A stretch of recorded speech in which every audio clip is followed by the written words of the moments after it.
17 मई साल 1498 ईस्वी को वर्तमान केरल राज्य के कालीकट तट पर समुद्र के रास्ते कुछ नाविकों ने कदम रखा, जिसके बाद मानो हमारे देश भारत की तकदीर ही बदल गई और इसकी कहानी कुछ अलग ढंग से ही लिखी जाने लगी।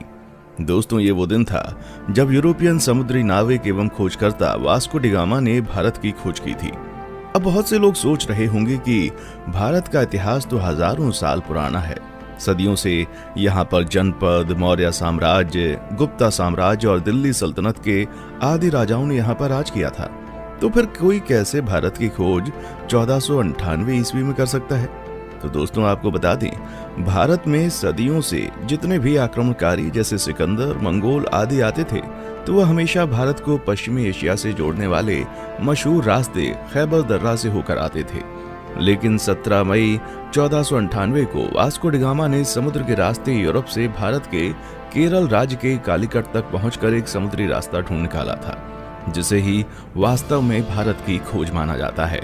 दोस्तों, आपको बता दें, उस समय भारत अपने कृषि उत्पादों के लिए बहुत ही ज्यादा मशहूर हुआ करता था। विशेषकर मसालों जैसे कि काली मिर्च, इलायची, दालचीनी आदि के लिए बहुत प्रसिद्ध था, जिस कारण उस समय भारत के साथ व्यापार करने के लिए यूरोप तथा अरब के देशों के बीच होड़ लगी रहती थी। लेकिन उस वक्त एशिया के प्रमुख देशों जैसे भारत, चीन, म्यांमार आदि के साथ व्यापार केवल स्थलीय मार्ग से ही होता था, जिसे सिर्फ मुस्लिम शासक एवं व्यापारी ही इस्तेमाल किया करते थे और मुस्लिम शासक उस मार्ग से यूरोपियों को व्यापार नहीं करने देते थे। लेकिन जब यूरोपीय लोग भारत में आने के बारे में और यहाँ की दौलत के बारे में सुनते थे, तो वे भारत पहुँचने के लिए और भी उत्सुक हो जाते थे। इसलिए व्यापार मार्ग की समस्या को खत्म करने के लिए कई यूरोपीय देशों ने यूरोप और भारत के मध्य एक समुद्री मार्ग खोजने का प्रयत्न शुरू कर दिया। मगर कई सालों के प्रयासों के बाद भी कोई सफल नहीं हो सका, क्योंकि उस समय यूरोप में समुद्र को लेकर तरह तरह की अफवाहें उड़ती रहती थी। जैसे कि कई लोगों का मानना था, अगर समुद्र में नाव को बहुत दूर तक ले गए तो नाव समुद्र के अंतिम छोर पर जाकर गिर जाएगी। इसलिए कुछ नाविक समुद्र में बहुत लंबा सफर नहीं करते थे। लेकिन फिर 1960 के दशक में पुर्तगाल के शहर सीन्स में जन्मे वास्को डी गामा ने भारत का समुद्री मार्ग ढूंढकर यूरोप के सामने व्यापार का एक नया दौर शुरू कर दिया और हमेशा के लिए इतिहास के पन्नों में अपना नाम दर्ज करा लिया। कैसे शुरू हुआ था भारत को खोजने का सफर? दोस्तों, वास्को डी गामा का जन्म 1960 के दशक के आसपास ही पुर्तगाल के सिंस में हुआ था। उनके पिता एस्टेवा भी एक अच्छे नाविक एवं समुद्री खोजकर्ता थे। वास्को डी गामा का सारा बचपन अपने पिता के साथ एक नाविक और यात्रा के माहौल में बीता था। फिर सन 1480 में वास्को डी गामा ने अपने पिता का अनुसरण करते हुए पुर्तगाली नौसेना में वो शामिल हुए। यहीं पर उन्होंने नौचालन का एक एडवांस तरीका और लंबी समुद्री यात्रा करना सीखा। फिर उस समय पुर्तगाल के राजा हेनरी, जिन्हें हेनरी द नेविगेटर के नाम से भी जाना जाता था, उन्होंने उत्तर और पश्चिम अफ्रीका में कई सफल समुद्री यात्राओं तथा खोजों को आर्थिक सहायता एवं संरक्षण प्रदान किया था, जिस वजह से बहुत से नाविक नए नए द्वीपों को ढूंढने की कोशिश किया करते थे। इसी के चलते 1487 में पुर्तगाल के ही एक प्रसिद्ध खोजकर्ता बार्टोलोम डायस ने अफ्रीका के दक्षिणी सिरे तक यात्रा करके ये पता लगा लिया था कि हिंद महासागर और अटलांटिक महासागर एक दूसरे से जुड़े हुए हैं। जिसके बाद डी गामा, जो समुद्री यात्राओं एवं खोजबीन में गहरी दिलचस्पी रखता था, वो जानता था कि यदि हिंद और अटलांटिक महासागर अफ्रीकी भूमि के अंत में जुड़ते हैं तो वो अफ्रीका से दूर दक्षिणी कोने पर मौजूद केप ऑफ गुड होप के माध्यम से भारत तक पहुंचने का मार्ग खोज सकता है। जिसके बाद 8 जुलाई 1497 को वास्को डी गामा ने 4 जहाजों और 170 आदमियों के दल के साथ पुर्तगाल के लिस्बन शहर से अपनी यात्रा शुरू की। वो खुद 200 टन वजनी सेंट गैब्रियल नामक जहाज में सवार हुआ और अपने छोटे भाई पाउलो को सेंट राफेल नामक जहाज का नेतृत्व सौंप दिया।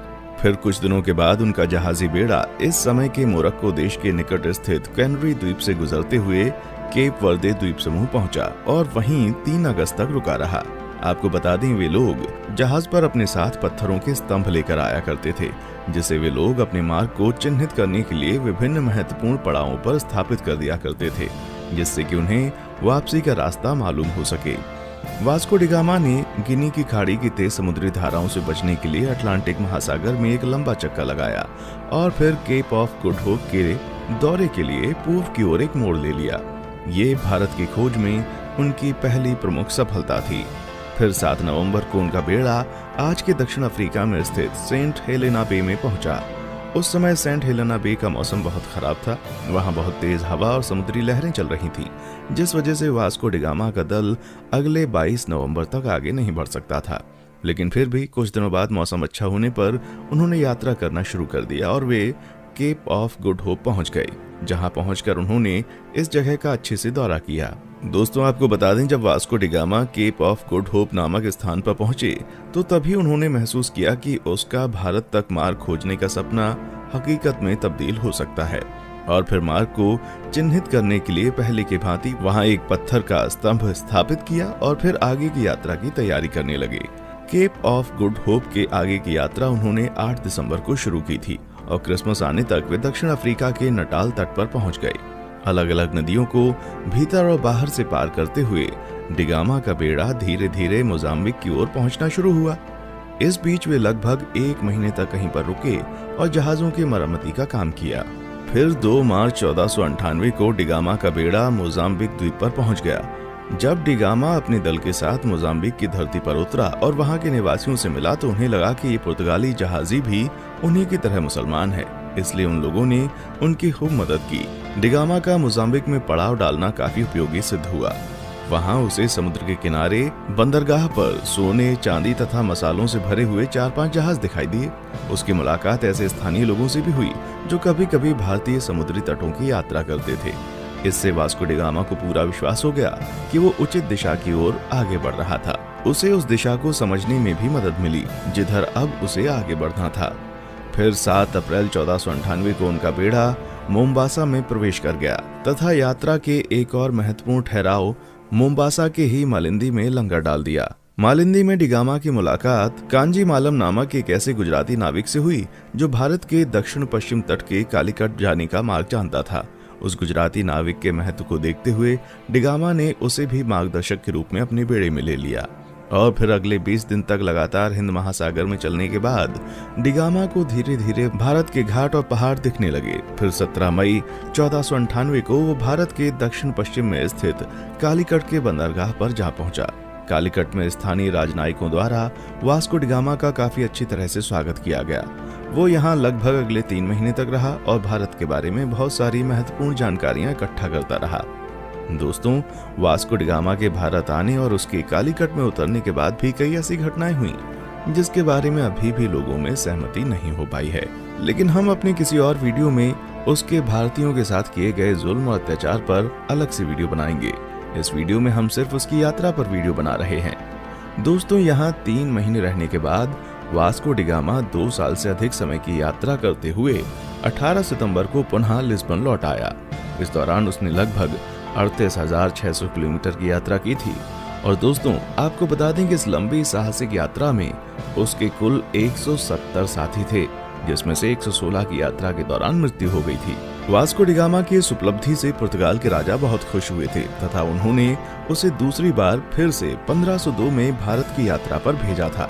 इतिहासकारों का मानना है जब डी गामा विभिन्न प्रकार के भारतीय मसालों और रेशम के साथ अपने देश पुर्तगाल लौटा तो उसने केवल मसाला बेचकर ही यात्रा पर खर्च किए गए पैसों से 4 गुना ज्यादा पैसे कमा लिए थे।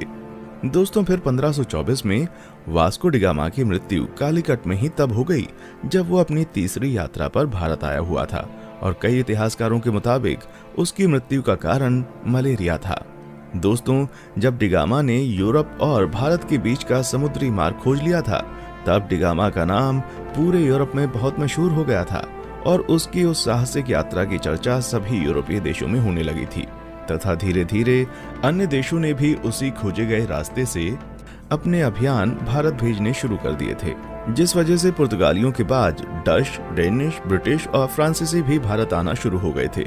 उसके बाद आगे के दशक में भारत में जो भी हुआ वो हम अच्छे से जानते हैं कि कैसे भारत इन यूरोपीय देशों की कॉलोनी बन गया। दोस्तों, आज के लिए बस इतना ही। फिर मिलते हैं एक और वीडियो में। तब तक आप हमारे चैनल को लाइक, शेयर और सब्सक्राइब जरूर करें और आप किस टॉपिक पर वीडियो चाहते हैं नीचे कमेंट सेक्शन में आकर बताएं। देखने के लिए शुक्रिया।